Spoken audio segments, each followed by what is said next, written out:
Bonjour les Algériens, les Tunisiens, les Marocains et les autres nationalités. Je tiens à remercier chacun et chacune d'entre vous pour vos beaux commentaires. Je dois vous avouer que ça m'a fait chaud au cœur et que ça m'a donné un grand espoir. Que cette société finira tôt ou tard par se réconcilier avec elle-même, d'abord, et ensuite avec les autres, car la majorité d'entre vous prône la tolérance, le respect de l'autre et l'acceptation de la différence. Pour ceux qui ont proféré des méchancetés et même des grossièretés à mon égard, sachez que je ne vous en veux pas du tout, car personnellement, cela ne me touche pas du tout. Pour ceux qui ont blessé Rebecca ou même Fatima, que Dieu vous pardonne. En me basant sur vos avis sur ma dernière vidéo, j'ai effectué une analyse et je veux vraiment vous la transmettre. Dès le début du lancement de ma dernière vidéo, j'ai suivi le pourcentage des personnes qui ont aimé versus les pourcentages des personnes qui n'ont pas aimé. 90% ont aimé versus 10% ne l'ont pas aimé. Pour les 10% qui ne l'ont pas aimé, ils sont libres de le faire. Ils ont leur propre conviction que je respecte. Si je le respecte, c'est que je me respecte moi-même. Les tons ne veulent pas dire grande chose pour moi, mais ce qui m'a choqué, c'est la manière de présenter votre désaccord. Des mots blessants, des vulgarités, des injures, des grossièretés. En fait, tout ce que vous reprochez à Rebecca, ou du moins Rebecca d'avant. Franchement, qu'est-ce qui vous empêche de présenter votre vérité tout en restant aimable? Vos comportements sont agressifs. Ils laisseraient transparaître votre désaccord de façon trop évidente. Pourquoi vous n'essayez pas alors d'adopter un ton neutre afin de ne pas laisser vos mots trahir vos sentiments et vos émotions? Pour éviter de blesser quiconque, vous devez toujours parler avec gentillesse.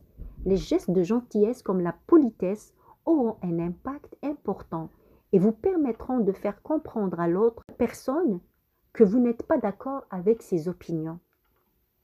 Présentez vos points de vue comme des opinions et non comme des faits ou des convictions. Même lorsque vous savez que les faits vous donnent raison, vous montrerez ainsi aux autres que vous respectez leur point de vue. Revenons au pourcentage des 10%. Les 10% qui n'ont pas aimé la vidéo. Un grand nombre ont prétendu avoir des preuves que Rebecca est un homme. Ma seule question est pourquoi vous ne sortez pas vos preuves? Certains veulent voir le passeport algérien de Rebecca. D'autres ont poussé le bouchon un peu plus loin. Ils veulent qu'elle fasse une échographie en direct chez le gynécologue pour confirmer qu'elle est une femme. Et puis quoi encore? Je rêve ou c'est une caméra cachée? Arrêtons de déconner.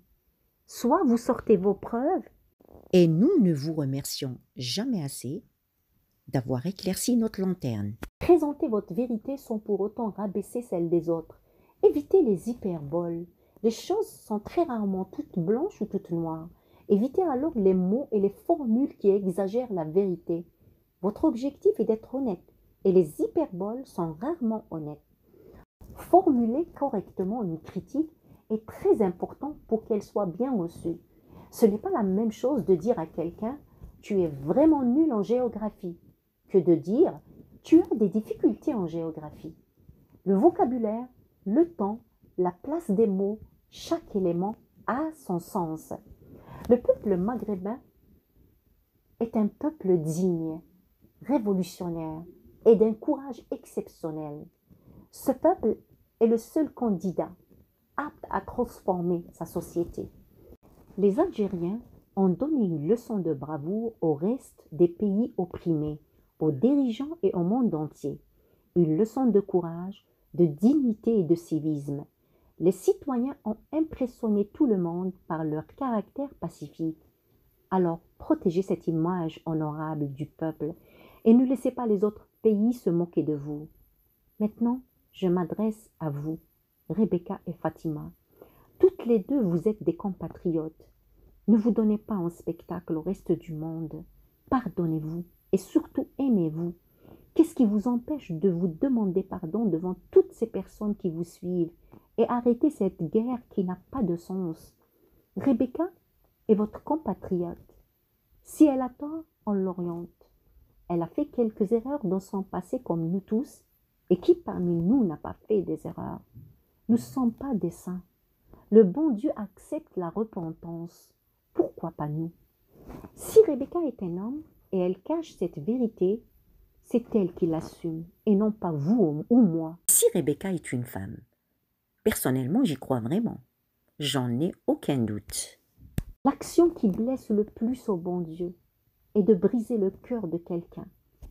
Dans le Coran, dans la sourate An-Nahl 125, au nom de Dieu clément et miséricordieux, appelle les gens avec sagesse, avec de bons discernements, discute avec eux de la meilleure façon.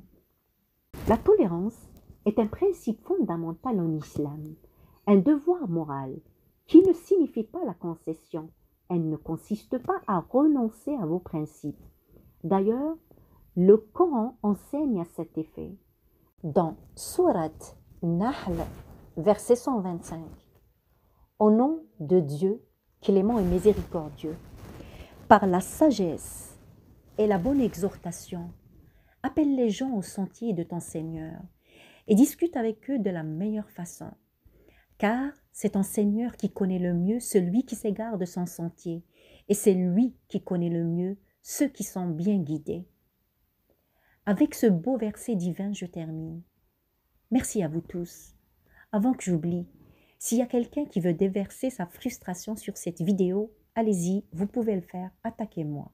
Mais s'il vous plaît, épargnez Rebecca et Fatima. Elles ne sont pas responsables du lancement de cette vidéo.